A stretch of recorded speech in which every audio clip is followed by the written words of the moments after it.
You my new best friend that I don't know. Wherever you go, I'ma follow. I don't get stopped by the cops, so green in the pockets, it's not do. Follow. Hey, good morning, Trojans. Today's date is May 20th, and it is an A-Day.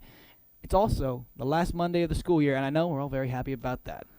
Yes, that is true. And the quote of the day today is from Justin Plumtree. When life gives you a Monday, dip it in glitter and sparkle it over all day. Thanks, Justin. And today is a senior rally, so we'll be on a rally schedule today. Try and stick with me because this goes fast. First period is from 8:30 to 10, all right? Now the rally is from 10 to 10:35. Break is from 10:35 to 10:50. Second period is from 11 to 12:25. A plus is from 12:25 to 12:55, and lunch is from 12:55 to 1:25. Third period is 1:35 to 3 o'clock. All right, now let's go to sports with Griffin Epstein. Take it away.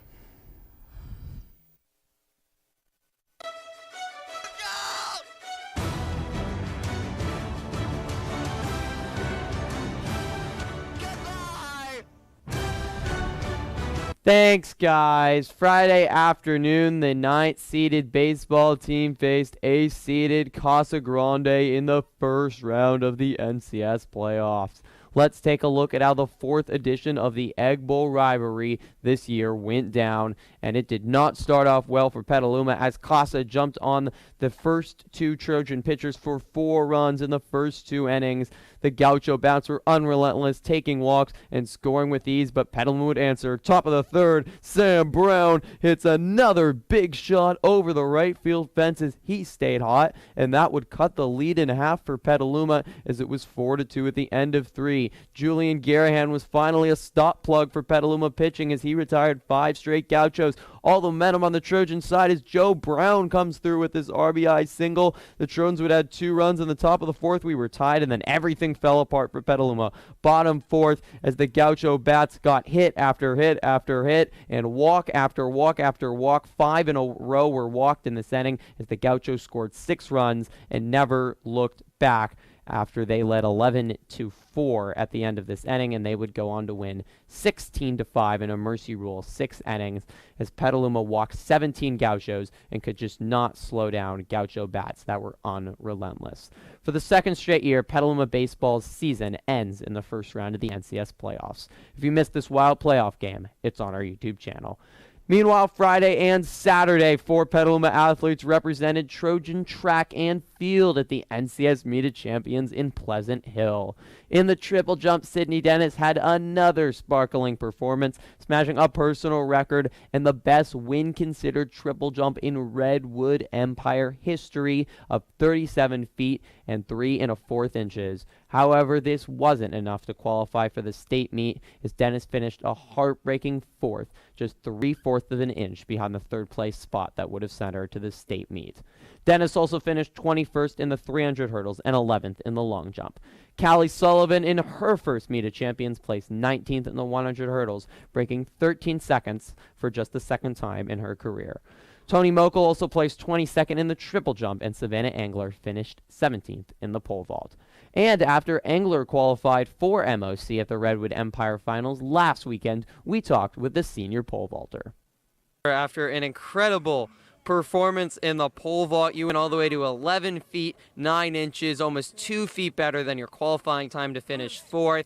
Just what are you feeling right now? Tired. I came in at 7'8", and that was more jumps than I should have done, so that was a lot. Pretty excited though. 2 years as a pole vaulter. We're here last year. Had a good year, but nothing like this to qualify for the Meet of Champions. How did you get this remarkable performance? To be honest, on Wednesday, I picked up the wrong pole, and it worked, and here I am. So, accidents happen for reasons. You were going more than anyone else out there and jumping at heights you never had. What was going through your mind mentally? Honestly, I was just thinking about every step and the jump into it, and gymnastics was very focused on visualization, so put it into this. What are you going to remember from your track career in a day like this? How tired I am, but also my my coaches are really great, and they really inspire me, and they're really helpful. So with track and baseball seasons complete, that leaves one team still playing. Petaluma softball will travel to Martinez today to face third-seeded Alhambra in the quarterfinals of the NCS playoffs. Petaluma is hoping to advance to the NCS semifinals for the first time since 2013, but will be challenged on the road against the fellow powerhouse Bulldogs. Trojan Live will have road coverage of the big playoff game. That's all for sports, and let's head back to the anchors. Hey students, Miss Archibald's AP Psych classes are doing some fun experiments for their participating. Check out your school email and answer any attached emails. The results should be very interesting. And if you have a D or F in a core class such as English, Math, PE, Science, or Social Science, please come to the counseling office for summer school applications. They're due back to your counselor by Friday, May 24th. I gotta say, we've been having some really weird weather lately. If only we have a weird weatherman to figure it out. That's me. Welcome everybody to the final weekly weather report of the year. I'm here with the wall of weather to my right, and we're here to tell you that hope is ahead, folks. If you can all just make it past this Tuesday, okay? This Tuesday is going to be rainy. It's the only possible chance of rain above 50%, and it's going to be around 60 to 46. But if you can make it past that Tuesday, we're going to start to see more sun, a little bit of clouds, but we're generally going to be easing into the 70-degree temperature range. Monday, today, right now, we're going to see some fog as we speak, but in the afternoon, we're also going to start to see some sun. Not really too much of it. It's still going to be colder temperatures, but you are going to actually see it for once, so that's kind of nice. And let's see, Friday is going to be right there, the hottest day of the week, with temperatures dipping into 71, 51. When I said hottest day, that was my mistake, sorry. That's actually Wednesday way downtown. So if you can once again make it past Tuesday, it's going to be smooth summer sailing for all of us. So thank you very much for sticking with me. Once again, this is the final weekly weather report of the year, so I really do appreciate each and every one of you for listening to my weird soothsayer predictions here. But I hope you all have a lovely summer and an awesome graduation, and I will see all of you later. And last Friday, we had both our annual car show and the Powder Puff Games. The weather was great and allowed many PHS students to show off their gorgeous rides, as we had two amazing flag football games at Steve Ellison Field for the annual Powder Puff Games. They took place, and Trojan Live has a report of the game.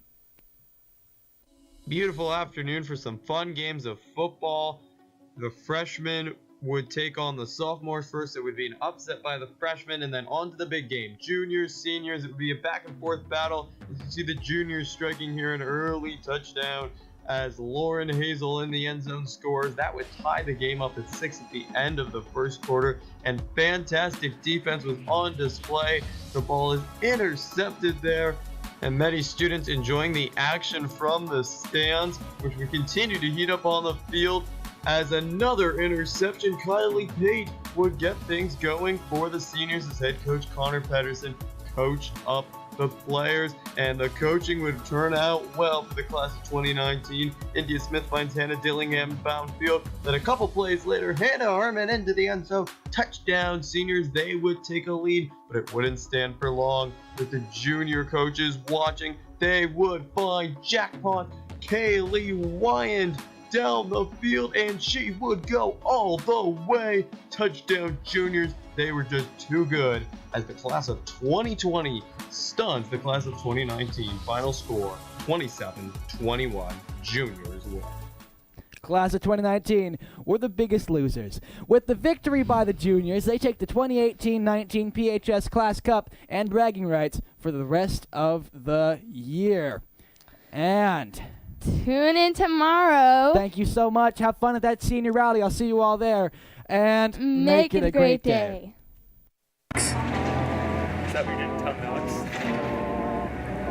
Yes.